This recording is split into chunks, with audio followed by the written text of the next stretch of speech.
Liebe Ofenfreunde, herzlich willkommen wieder bei mir und heute geht es um das Thema Verbindungsleitung.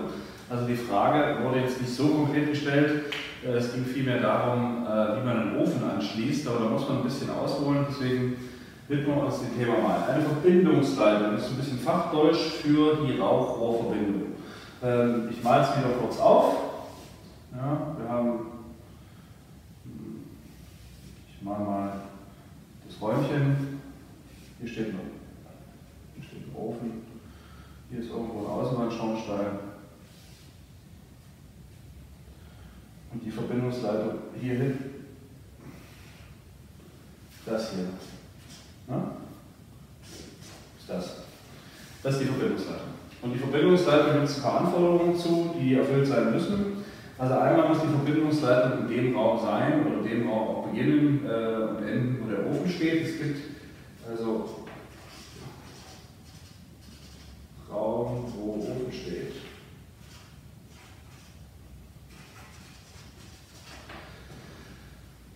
Es gibt natürlich die Möglichkeit, eine Raucherleitung auch in einen anderen Raum oder durch einen anderen Raum durchzulegen. Dann haben wir aber andere Anforderungen. Das reicht als einwandiges Rohr.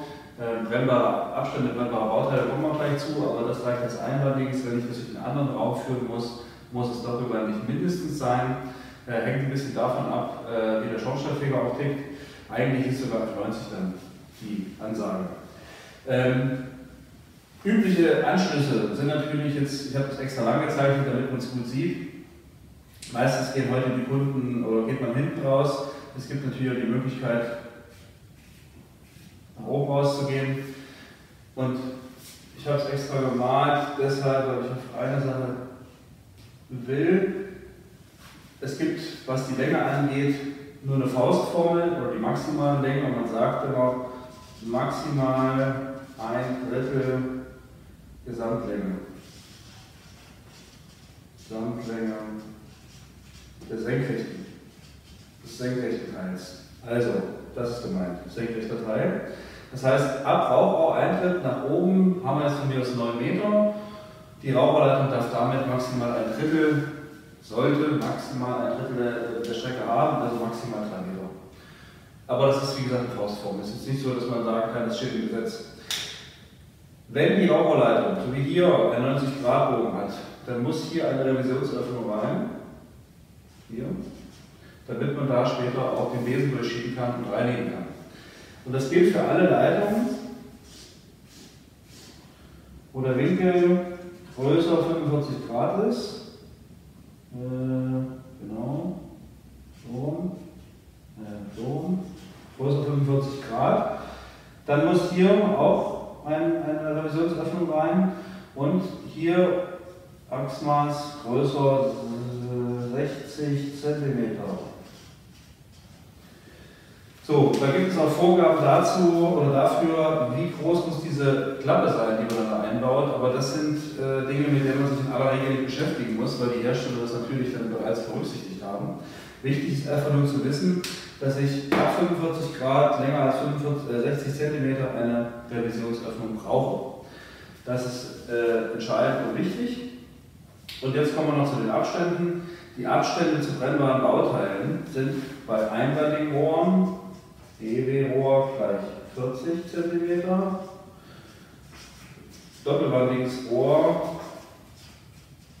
10 cm beziehungsweise Hersteller. Soll heißen, 40 cm sind es immer, das ist die Forderung aus der Förderungsverordnung, bei einwandigen Rohren, Abstand brennbare Bauteile. Ne? DW-Rohr, also doppelwandiges Rohr, 10 cm schreibe ich dahin, weil es die meisten sind. Mit 10 cm. Möck-Primus-System beispielsweise oder doppelwandiges System aus Edelstahl. Bei der Bezeichnung bzw. Hersteller will ich dann einfach nur sagen, dass es natürlich auch Vorgaben vom Hersteller des Rohres gibt zu den Abständen und die kann auch variieren. Das kann also auch mehr als 10 cm sein. Weniger kenne ich kein einziges. Ne? Doppelwandige Rohre dann, wenn ich halt, ich sage jetzt mal, hier, das sind nur 20 cm und die Decke ist vertefelt. Dann komme ich ja logischerweise mit dem einwandigen Rohr nicht mehr klar und muss ein doppelwandiges einbauen, zumindest dieses obere Stück hier.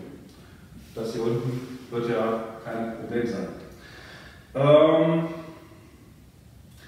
Wichtig, wie gesagt, haben wir eigentlich genannt, die Abstände, die Winkel, und wenn ich durch einen anderen Raum durchgehe,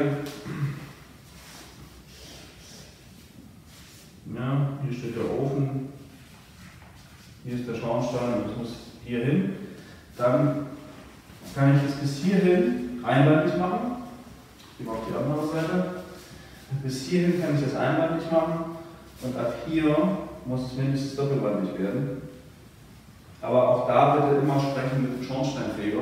Es kann auch, weil es ein zweiter Frontabschnitt sein könnte und meistens auch ist, der zweite Raum, auch auf 90 verlangt sein. Also Feuerwiderstandsdauer 90 Minuten, dann ist das ein Schacht, weil es im Edelstahl- oder Stahlbereich selbst mit Dämmung, selbst mit der stärksten 100 mm Dämmung kein F90 Standard zu machen ist, muss ich dann eben einen Schacht einbauen, an die Decke oder sonst wohin, an die Wand, um die Verbindungsleitung herzustellen. Sollte man also vermeiden, ist ein großer Aufwand, ist auch nicht billig, meistens zumindest, und gucken, dass man vielleicht den Ofen verstellt oder wie auch immer. Ja, das ist das, was man zur Verbindungsleitung im Raum sagen kann, beziehungsweise das, was ihr jetzt braucht für den Ofen. Es gibt natürlich noch ein bisschen mehr Vorgaben dazu, aber das sind so die allerwesentlichsten und allerwichtigsten. Flüssige gasförmige Brennstoffe haben wir jetzt nicht behandelt. Kann man gerne noch tun, allerdings ist das eine Frage, die stellt ihr bitte einfach in die Kommentare, weil da haben wir einer von 100 fragt das. Ja. Das ist jetzt nicht lohnenswert, dafür ein Video zu drehen. Wir betrachten hier feste Brennstoffe und das sind die wesentlichen Punkte.